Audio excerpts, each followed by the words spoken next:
Hey guys, thanks for joining me in this video. In this particular video, I'll be talking about the 2021 GE Outlook meeting that was conducted last week. Now, I have to be honest with you, I made a video about the reverse stock split and I released it on Thursday morning. And this was a video that I actually just quickly made, and I needed to share my own opinion on my channel and just let the world know what I thought about it. And surprisingly, that video has actually done pretty well. On my channel, I talk about aviation and finance. So I try to find stocks of companies in aviation, and I bring these companies onto my channel, just share my thoughts, knowing that I have a deep knowledge in the aviation industry and I keep a pulse on the developments and trends in the industry as well. So I hope that you guys will stick around and watch this video, and I hope that I would get your like, and also you can share your thoughts in the comment section below just by letting me know what you think about this move GE is taken. Now, in this particular video, I won't be going over what the reverse stock split is any longer because I've already covered that in my previous video, and I'm going to be linking that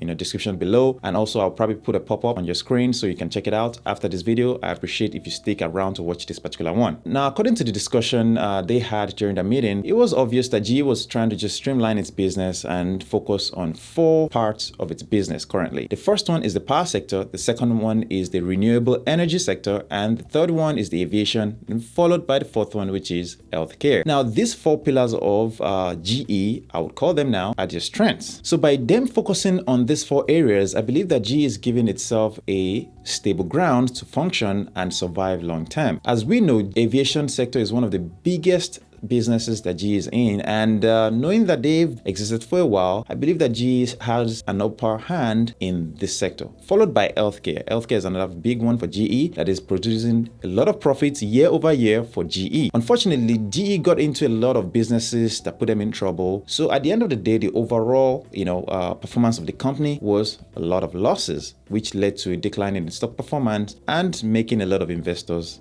unhappy. Now, to give you an example of the businesses GE divested from. GE divested from its pharmaceutical business, the lighting business, the transportation, and also I believe they also divested from their appliances business as well. And I think I'm missing 1 or 2. But the point is that GE has realized its errors by over-diversifying its business. They over-diversified, and that led to inefficient operations. And over time, their businesses became unprofitable, which led to a lot of poor performances. Now, when the new CEO came on in 2018, things started to turn around. They started paying off debt, and right now, according to the statement from the CEO, they've paid out about $70 billion since 2018. With this transaction, we will have reduced debt by more than $70 billion since the end of 2018. And that is a tremendous performance in terms of deleveraging and de-risking their businesses. And now, some of this money that was used to pay down the debt actually came from them selling some of their businesses. And one of the ones that I'll be talking about today is their deal with AerCap. Like I already mentioned in my reverse stock split video, reverse stock split is going to be most likely, if it's approved by the shareholders, because this needs to be passed and voted by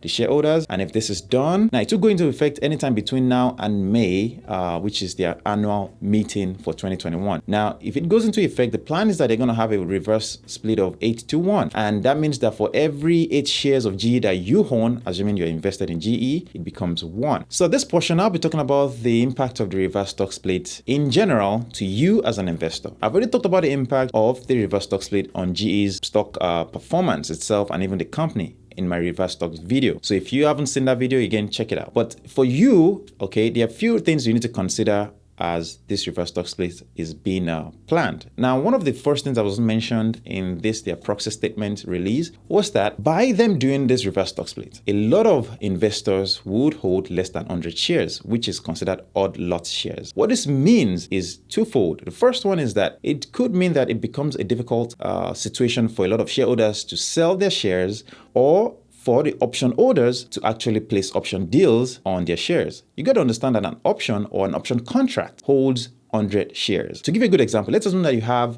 100 shares of GE currently. By them performing this 8-1 reverse stock split, what you would have at the end of the split would be 12.5 shares or 12.5 shares. Well, you can see the problem here, because with your 100 shares at the beginning before the split, you could place option contract and put, a call or a put option contract because of the 100 shares that you own. But the problem now is by them performing the split, you are out of that option contract. The other thing also is this: when you have less than 100 shares or odd lot shares, when you place your trade to sell shares, there's a chance that you might not be getting the best price on the back end. Think about this: the hedge fund managers, when they're placing their order to buy, hundreds of shares or millions of shares, for example, they are obligated to get the best price possible. For a retail investor like you and I, which I would guess, what would happen is that we are not guaranteed best price because we generally don't buy up to 100 shares. Using that same example of 100 shares that you own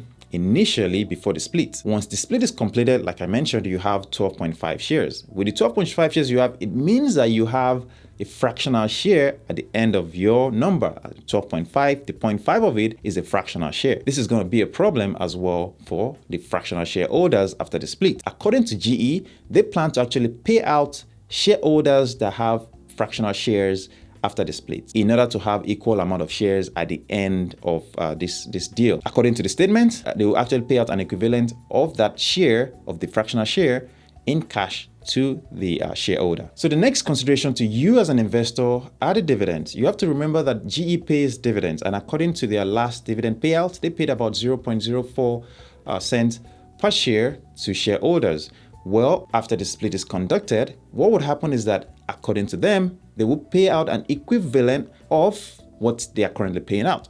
So in my guess, and what I'm thinking, all right, is that if they paid out 0.04, just multiply that by 8. Of course, that would depend on the earnings per share at the time. So assuming we go by their last dividend payout, which was around 0.04 cents per share, what that means is that you multiply that number by 8, which turns out to be about 0.32 cents or 32 cents, will be paid to an investor. Of course, that number will change because the payout of every dividend is based on their earnings. And that is why we talk about this earnings per share. The last part that you need to consider as an investor is the tax consequences of this deal. If this stock split goes through and GE ends up paying you some cash because of the fractional shares that you are left with, well, you are required to pay capital gains taxes on it. Of course, the government is going to take its cut because you're getting paid out on that fractional share. So there's a tax consequences to think of. Of course, it's probably going to be little, but the point is that there are tax consequences. Now, before I leave this video, I just want to talk about GECAS and AerCap deal. Now, I'm sure most of us haven't even heard about AerCap up until now. So just to give you a quick history of AerCap got into the business of leasing and buying of new aircraft and selling old aircraft and things of that nature in 1973. And they've been in business since that time. Surprisingly though, GE Capital actually held on to their business for a long time of leasing, and they were leading AerCap for a long time. But AerCap became a dominant figure in this business of leasing and sales, and that's just their own primary focus. And this is the reason why I believe GECAS or GE Capital is partnering with AerCap. Now, I mean partnering because at the end of this deal, GE is going to maintain about 46% stake in the company, and GE is required to have 2 board members in the AerCap business, which gives GE the voting rights and decision making of the company in total. So at the end of the day, GE is not really doing away with this business entirely because they have some control. Like I said, they still maintain about 46% stake in the business. 10 years after AerCap got into the business, they went public, and their ticker symbol is AER. Currently, their share price sits around $60. Of course, they've been getting some tailwinds from this news of GECAS deal also. So their stock price have actually risen in the recent weeks. Currently, AerCap is the largest leasing